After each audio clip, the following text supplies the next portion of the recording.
Now broadcasting from his hidden bunker and fully stocked bar, it is the Saturday Report with Colt Sebastian Taylor. Thank you and welcome once again, my friends, to the Saturday Report with me, Colt Sebastian Taylor, adventurer, entrepreneur, an amateur vampire hunter, and welcome to AWSM Radio, an independent digital-only radio station that plays today's best music, old school classics, along with a rotating cast of all-star DJs. AWSM Radio focuses on mainstream artists, independent artists, along with a variety of interesting talk and music shows throughout the day. All we want to do is entertain, inspire, and inform. And my friends, I want you to be part of the show. I want to engage with you. So find me on the Twitter, on the Rizzle, on the Instagram, and on the Cameo at Colt S. Taylor. And of course, if you haven't already, you should subscribe to the podcast version of the show at anchor.fm/Colt S. Taylor. Also available on ColtSebastianTaylor.com.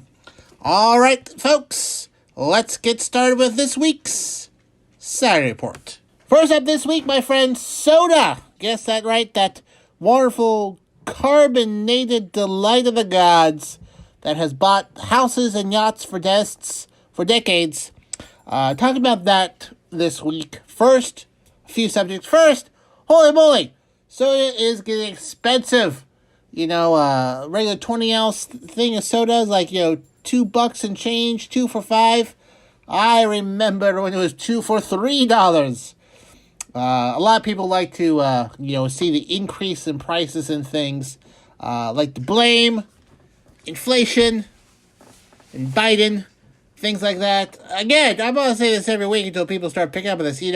Before you blame these things, number one, prices around the world are going up. It's not just here in the United States. Don't think Biden affects the price of soda in Germany. But, a lot of these companies are having record profits.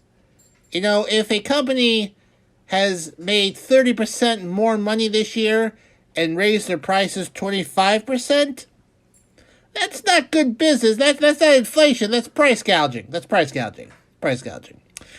Anyways, two big sodas out there. You've got your Coke and you got your Pepsi. I like my Coke. Okay? Always have, always will. Big Coke Zero fan. My father, Mr. Colt Sebastian Taylor Sr., likes Pepsi. He likes Pepsi. He drinks Coke, but he's more inclined for Pepsi.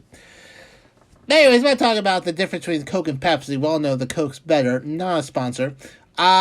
Recently, Coke came out with Coke Starlight, which you may have seen. They have regular Starlight, and then they have Starlight Zero, like the Coke Zero version.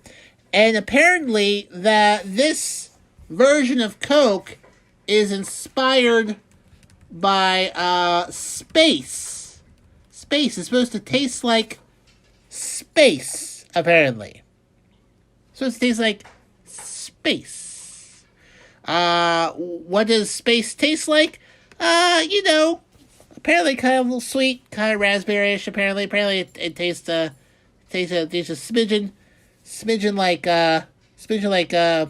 raspberries, I guess. A little fruity. I myself have not tasted it. Not my thing. According to some people, they've done articles about this right now. Burnt caramel, Skittles, cherry Coke, cream soda, watered down strawberry soda. So apparently that is what space tastes like. I don't know how they determined that. It's not like someone just sticks their head out the window, open up their tongue. But I guess what trace elements there are in space made them think, oh, well, this is what this tastes like. So very sweet. I have not had it, will not have it. I'm just a plain Coke Zero person. I don't like cherry Coke, so no thank you. Occasional vanilla Coke, but again, no thank you. Like my regular old Coke Zero. Not to be outdone, Pepsi is coming out with a and I kid you not, my friends, a maple syrup Pepsi. Yes, Pepsi with the flavor of maple syrup. Just in case it wasn't sweet enough, it's maple syrup. They are teaming up with, of course, IHOP to make this happen. Now, I don't like either of these ideas for flavors of soda. Let me just get that out there right now. I don't understand what Pepsi is doing. So like Coke Starlight, you get like a Wawa, the Turkey Hills, the Sheetz, your local Piggly Wiggly, whatever convenience stores they have, and my fans across the world, in New Zealand, in India, and Pakistan, and places like that. I don't know where it's available in regular stores. Pepsi maple syrup is not available anywhere, apparently. In order to get it, it's going to be called. This is a highly limited edition soda, and it'll be only available through a social media giveaway. So basically, from now until I guess March 29th, so you've got a few days left. If you go to IHOP, take a picture of your pancakes, put it on Instagram and Twitter, and tag IHOP using the hashtag #ShowUsYourStack and Pepsi sweepstakes. They'll pick 2,000 people and send them a can of Pepsi maple syrup. So, I guess I'm talking about it, so I guess their marketing works, but I don't get why.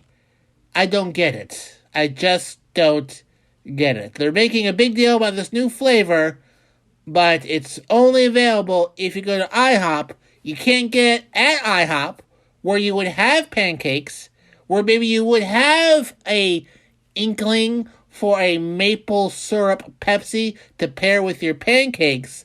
You can only get it if you take a picture of your pancakes, and you might win something, and then it'll get mailed to you, a can sent through the mail, probably shooken up, that you will then, I guess, have one taste of, and maybe enjoy, maybe you won't. According to the Pepsi folk, Pepsi Maple Syrup Cola is described as the indulgent flavor profile of maple syrup with the crisp, refreshing caramel notes of a Pepsi.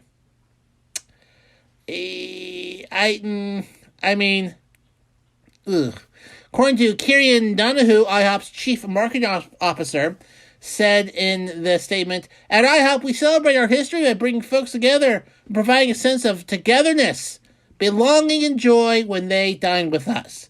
We are thrilled to partner with Pepsi to have some fun and create a moment for our guests to bring home an additional source of happiness with this limited edition Pepsi Maple Syrup Cola." At Pepsi, Todd Kaplan, their chief marketing officer, said, "It isn't often we get to bring two iconic brands to satisfy the cravings of pancake and Pepsi lovers alike. Oh boy, when I'm craving pancakes, I'm craving a Pepsi, but not just any Pepsi. Aha, a maple syrup flavored Pepsi. Yes. Yes, yes. Yes. I don't know, I think it's kind of stupid. I do think it's kind of stupid. Although Pepsi apparently has done Pepsi Apple Pie, Pepsi Coca-Cola, Pepsi Peeps, man, it tastes like Peeps, Pepsi Cracker Jack. So, I think what I don't like about this is like the clear marketing hoops you have to jump through to get your hands on one. Like, I would taste it. I would taste a Pepsi maple syrup out of curiosity. I'm not going to IHOP, eating pancakes, taking a picture, posting it, and hoping I get a can sent to me through the mail. So, but if you do, my friends, let me know how it tastes. Assuming you don't go into some sort of diabetic shock. Maybe you can try Pepsi maple syrup. We now go to Venice, Italy, where those staying at hotels, also known as hoteliers, I guess, new word, are be given guns. That's right, they're be given guns to defend themselves. Probably asking yourself, what's going on in Venice? Is the Doge of Venice back to take over? Are they being invaded by the Albanians? What's going on? Why are those in Venice being given guns? Well, slow down there, Andy Oakley. They're giving water pistols full of water to fend off seagulls. Yes, that's right. Kind of a big seagull problem in Venice. And basically those who are eating outside, seagulls are swooping in and stealing food and destroying buffets and being very, very aggressive. And the Venice hotel guests have been given water pistols to shoot little squirt seagulls with water to keep them away from tables and their food. This turns out to be the best solution for them. They have tried other things, for those who were wondering about that. They tried an acoustic solution to put out high-frequency sound that people can't hear, but seagulls could hear to drive them away. Didn't work. They tried to hire falconeers, folks who have falcons, and falcons would fly around and kill a few and scare off the rest, but that turned out to be very, very expensive. But a cost-effective way to do it is to give everyone water pistols, apparently, to squirt seagulls to keep them away from there. The two hotels that are doing this are the Gritty Palace and the Hotel Monaco and Grand Canal are giving guests water pistols to shoot at seagulls. Now, at these two hotels, these pistols are just like, super soakers and stuff like that, but they are orange. They are orange water pistols. Apparently, seagulls can see orange, I guess, and they don't like that color, or they've associated that color with being shot at with water pistols, so apparently guests don't have to squirt on a regular basis. Basically, just having these orange guns on these white tablecloths is usually enough to scare them away and whatnot. So the ones that do show up, squirt, then they go away. So it's interesting. Very, very interesting way to deal with seagulls have become a big problem over the last few years. Apparently there was a video of someone eating an ice cream and a seagull swooped in and stole the ice cream and flew off with it. They're becoming very, very more aggressive and annoying, and you just can't kill a bunch of seagulls easily. You can't put people out there with shotguns shooting seagulls out of the sky. Falconeers are too expensive, so they're giving hotel guests little squirt guns. So I thought that was interesting. And apparently orange ones are more effective because they see orange. Go figure. Go figure. We now go to the Azore Islands. Do you know where those are, people? Do you know where the Azore Islands are? I'll wait. Some of you are correct. They are a group of Atlantic islands far off the coast of Portugal and are owned by Portugal. They are Portuguese islands. And the island of, the island of São Jorge, S-A-O-J-O-R-G, or São Jorge, I don't know. This island in the Azores has had about 7 straight days of earthquakes. Some pretty low intensity, but a lot of them clustered. And authorities are afraid there's about to be a major earthquake on this island, so they are evacuating a lot of people from the island. Apparently, about 8,300 people live on the island. And Portuguese officials are increasing flights, so anyone who wants to leave the island and go to another island for safety for the next few weeks, they can, because they feel like this pattern means there's going to be a major earthquake coming up soon, and they feel like if they can get more people off the island, there'll be less damage, but there'll be less casualties. Now, this island is a volcanic island. These are all volcanic, sort of volcanic group of islands. I can't say that word either. It has erupted in the past. It has erupted in the past in, 1580 and 1808. Apparently both times it did cause casualties. But, it's not like they have a whole lot of records from 1580 and 1808, so they don't really know with any sort of reliability the amount of damage those volcanic eruptions cause. So they don't think that this is, right now the volcano is dormant. They don't think it's that, but it's just a regular old earthquake. These islands have had earthquakes in the past. There was one in 1998 that killed 10 people, and the last volcano erupted in this island chain was in 1957. So, but they're pretty concerned about this. So they want to take a lot of the elderly, those who can't get around too well, off the island or off to a different part of the island away from all these earthquakes, just in case a big one hits. So, yeah. So, to all my fans in the Azores, sorry I butchered your island name. I'm sure I'll get it right next time. I hope you have a very safe weekend, and the big one, or biggest one, does not come. Although I hope the big one is not coming to the Azores, what is coming this weekend is some great music. That's right, my friends. Our pal, your pal, my pal, AWSM Radio's pal, DC is here this weekend, just like he is every weekend, Friday, Saturday, and Sunday, with his shows. You need to listen first. Obviously, you've missed it by now, but next week, Fridays at 9, DC live in effect.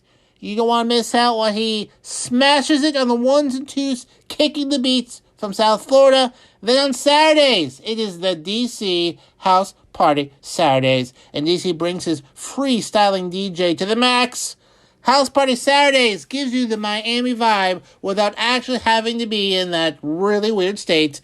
From the top clubs to the bars, DC will bring the party to you every Saturday at 10 p.m. And then finally, once again on Sunday at 10 p.m., it's another episode of DC Live in Effect. So, your entire weekend musical needs in the evenings are taken care of here, my friends.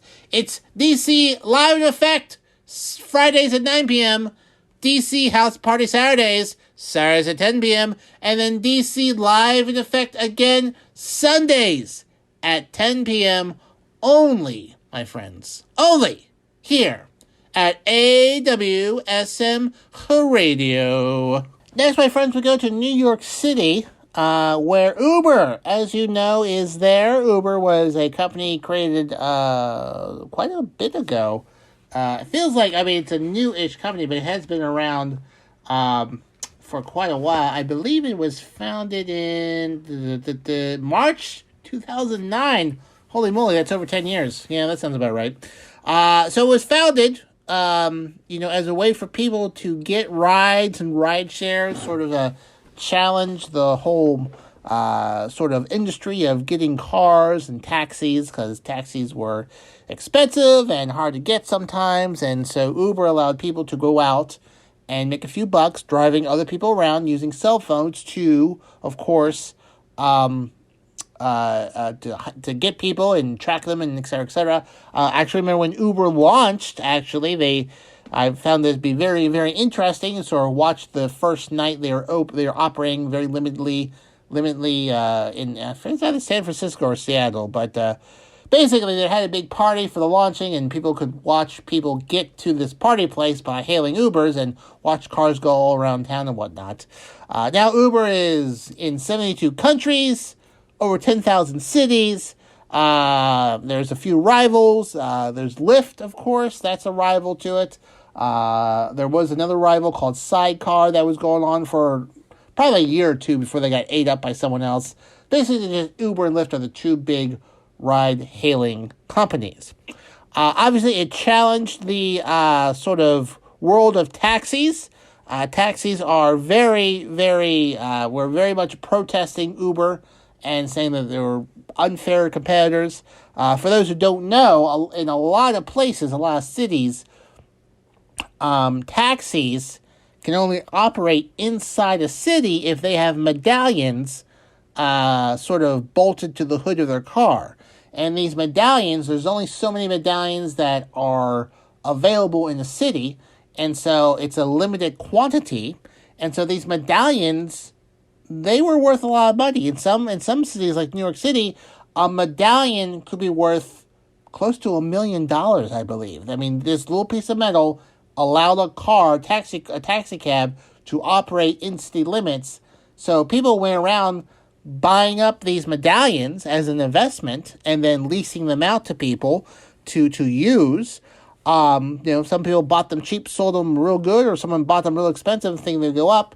Then Uber hit, and then suddenly these medallions just weren't worth as much as they were. They just weren't worth as much because there were a whole lot more, supply of cars out there that people were hailing rides and whatnot. So taxi cabs took a big hit from Uber and Lyft.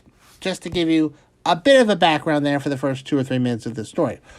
I only bring that up now because in New York, starting this summer, you can now hail a cab from Uber. Yes, that's right. In a landmark deal, Creative Mobile Technologies, which provides technology systems for more than 13,000 New York City taxi cabs, has made a deal with Uber to gain access to Uber's customer base. So now people can now hail taxis through Uber. Uber is having trouble to meeting demand. If there are not enough cars out there, then people complain, or not enough cars out there, then prices go up. People complain about Uber being too expensive. So now they're trying to meet demand by letting taxi cab drivers get fares like this. So they have been at heads for years. Powerful taxi cab lobbyists have tried to pass laws to make it harder for Uber drivers to operate. In other countries, like in France, taxi drivers went on strike against Uber because they think, again, Uber has an unfair competitiveness to them because they're all independent contractors and whatnot, and they don't have to pay for taxi cab medallions because they're not working as a taxi cab. They're just working as an Uber driver. It's completely different. But anyways, they did this to meet Uber demand, and for taxi cab drivers who, a lot of them pay for their own car and are trying to pay off, taking out loans for these taxi medallions will help make them more money as well. So, we'll see this in other cities around the world. Maybe the long-standing battle between taxi cabs and Uber has now come to an end. I think there'll still be taxi cabs out there, but being a taxi cab driver, I think, offers you a little bit more in the way of benefits than an Uber driver. But I really don't know that much. But in New York City, I guess we'll see how it works, and maybe you'll be seeing this soon in a major metropolitan area near you. Next up, folks, we'll go to the United Kingdom for some wedding news. Sorry, ladies, a bachelor is now off the market. Julian Assange, the WikiLeaks guy who has been pretty much off the market in terms of being able to walk around in this world for quite a while now, got married. That's right. Currently in prison for a variety of different things. Currently fighting extradition to the United States for stealing classified documents. But got married today. Oh, not today, but got married this week in prison to his fiancée, Stella Morris, who he has 2 children with. So I guess they've had a tryst or two. So he met the lawyer Morris while he was hiding out in the Ecuadorian embassy for quite a while, fighting British extradition and whatnot, and they apparently started a romantic relationship during that time. He's wanted for releasing thousands of documents related to the Afghan and Iraqi wars, which are kind of over now, but they still want to get their hands on him. According to the information here, he proposed to her in 2017, which over, I guess, a video call, and then it was revealed that they were together in April of 2020. So, what is it like to get married in jail? Well, it's a lot of rules, you are allowed in the United Kingdom to get married, according to the Marriage Act of 1983. In some cases, you can be released on a day to go to a venue, but you are responsible for the transportation of it. And then sometimes they'll send prison guards with you to make sure you don't run off. But other times, you have to get married within a prison. And you can have a reasonable, quote-unquote, amount of guests. And obviously everyone's searched. But, prison weddings. But anyways, Morris got approved from a judge to marry him. Fun fact, she was his lawyer, so I'm not sure what the ethics are of having romantically involved with your client and then marrying him, but I guess it's A-okay. But, so they are now married. They apparently have 2 children together. Look like, they're toddlers, so I guess they've been doing it for a while now. Off the market, Julian Assange, now a married man, and still fighting extradition to the United States for quite a while now. I want to say it's been,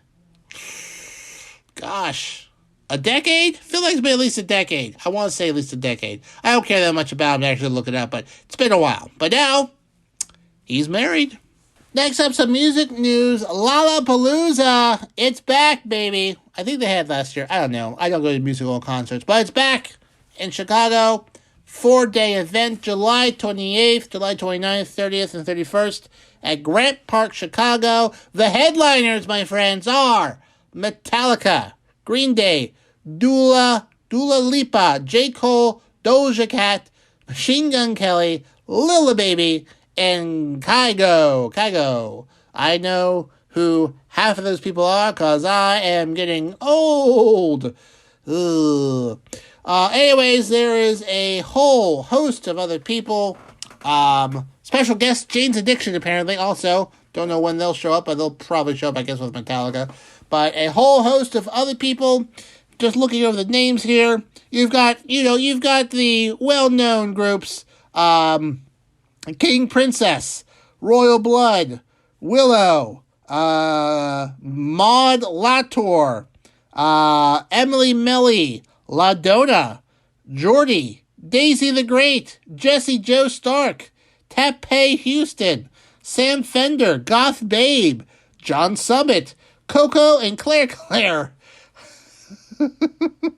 Sampa the Great, Midwest, but there's an X instead of the E, Erica Banks, Zoo Kepper, Stellar, Young Franco, India Shawn, Baby Jake, Willie Jones, Meet Me at the Altar. I could just be saying random words right now.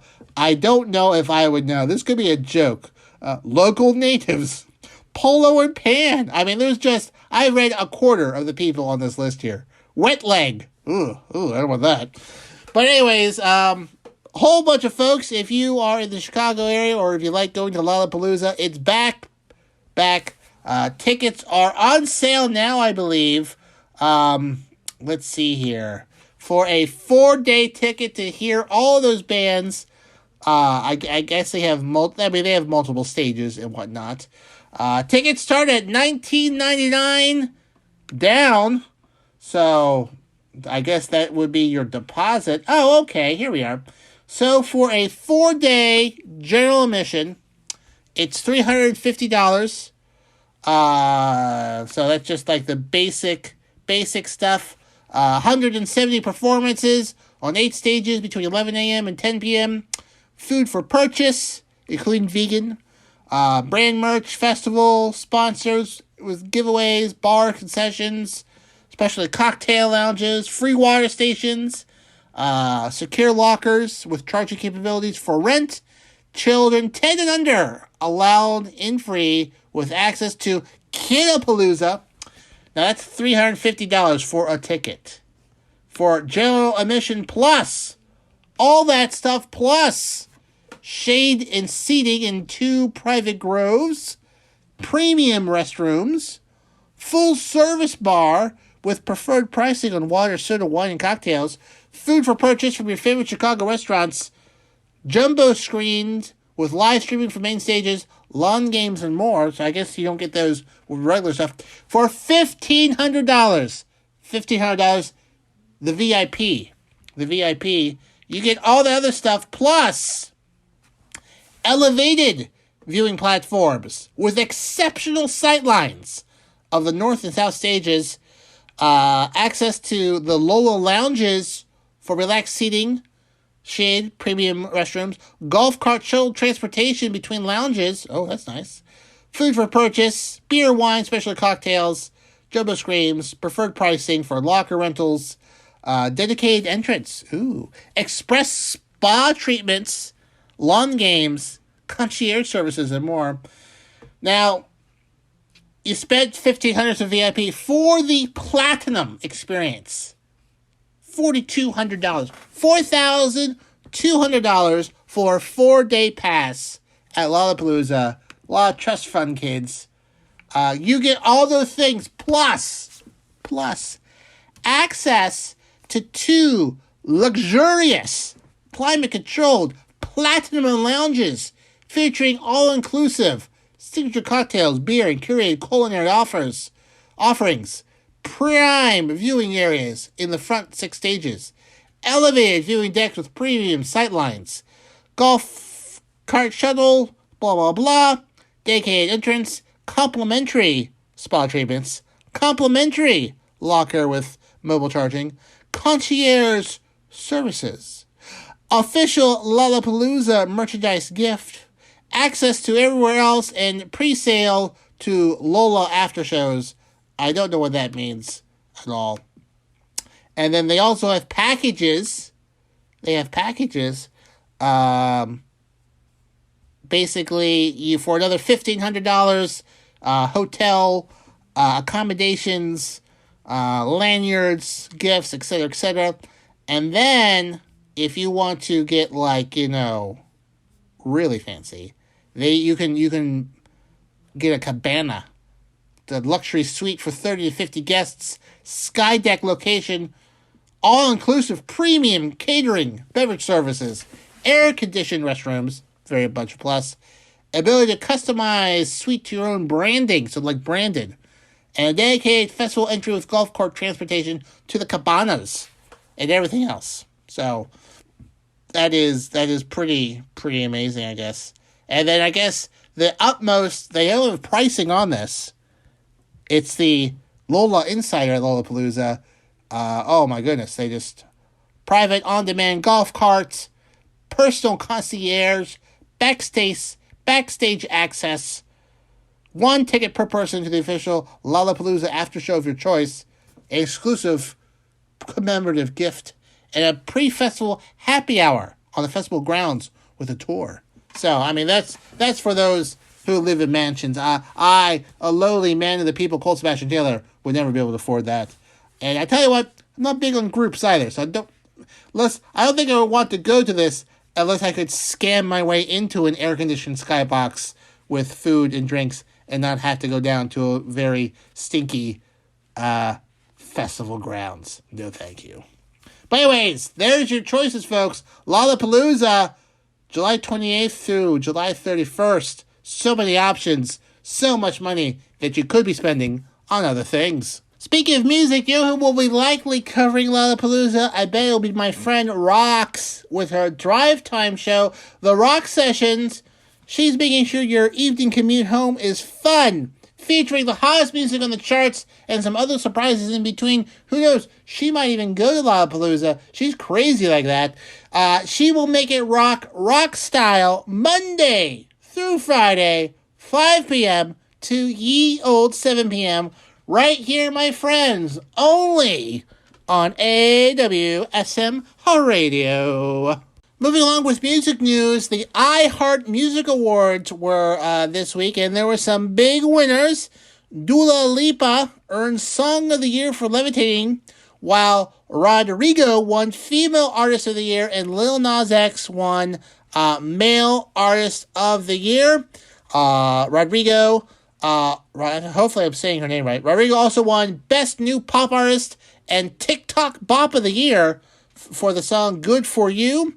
The Best Duo/Group of the Year went to Silk Sonic, who also took home a R&B Song of the Year for Leave the Door Open, and R&B Album of the Year for An Evening with Silk Sonic. Best Collaboration went to Stay, with who was collaborating between Justin Bieber and Kid Lario, I guess. The track also won iHeartRadio Chart Ruler Award. I guess I just do not listen to a whole lot of iHeartRadio. All right, here, the Rock Artist of the Year went to the Foo Fighters. I know who they are. Who won also Rock Song of the Year for Waiting on a War, and Rock Album of the Year for Medicine at Midnight. That's a very good band. I do like them. Alternative Artist of the Year went to Machine Gun Kelly, I guess. I don't understand that guy. Country Artist of the Year went to Luke Combs. Hip Hop Artist of the Year went to Drake. And Latin Pop/Reggae, ragged? I don't know. We'll just say Latin Pop Artist of the Year went to Bad Bunny. So those are the top winners of the iHeartRadio Music Awards. Some of the folks I know, some of the folks I've heard of, and some of the folks I don't know at all. I don't know who Bad Bunny is. Like Bugs Bunny's cousin? I don't know. I bet Rox knows all about these folks. I'm not really tuned into the music world, as that may or may not surprise you. Friends, let me tell you what, if you need a place to go for updates on sports, but you don't have time to get to it throughout the week, well, just mark off your Wednesday evenings, because there are two great shows here for all your sports needs. First up at 9 p.m. on Wednesday, it's To the Rack with Mac. Is your go-to thing for all things basketball. You will be joined by NBA expert Mac Daddy, as he brings you a full hour of high-flying hoops expertise. And then after that, it's What's Going On, and that is our Fox Sports affiliate show here, providing listeners with over 150 years of sports knowledge, hosted by Nate Brown and his crew. They have a ton of experience in Western New York, and now they are going national, and we got them here. Wednesdays at 10 p.m. So just to review, for all your sports needs, it's To the Rack with Mac at 9 p.m. What's Going On at 10 p.m. Both here Wednesday nights on AWFM Radio. And finally this week, Pete Davidson was supposed to be launched into space this week on March 23rd on Blue Origin's 20th mission. But he is not going because it didn't go up this week. It was delayed until March 29th, and because of that delay, unfortunately, the Saturday Night Live star will not be able to join that particular mission. I guess he had prior engagements that I guess outweighed going briefly into space, I guess. So he will be replaced by architect Gary Lai, who spent 18 years designing, developing, and testing and flying the module. He will be the next person up into space, and Jeff Bezos' Blue Origin space company. I believe William Shatner has already gone up there, so Pete Davidson, I don't know how he originally got on that list, but he's now off that list, but who knows, he may go up sometime soon. I know who won't be going up there, me. Well, folks, that's about all the time we have here on the Saturday Report with me, Colt Sebastian Taylor. Thank you for joining me here today. Remember, you can find me mostly on the Twitter, but I'm also occasionally on Rizzle and Instagram at Colt S. Taylor. Subscribe to the podcast version of this show at anchor.fm/Colt S. Taylor. And, of course, if you want a personal greeting from me, you can hire me at cameo.com/Colt S. Taylor as well. Whew. And of course, bookmark ColtSebastianTaylor.com for all of your Colt Sebastian Taylor needs, whatever they may be. Well, my friends, until next time, I am, of course, your friend, the one, the only, Colt Sebastian Taylor, and I'll see you later.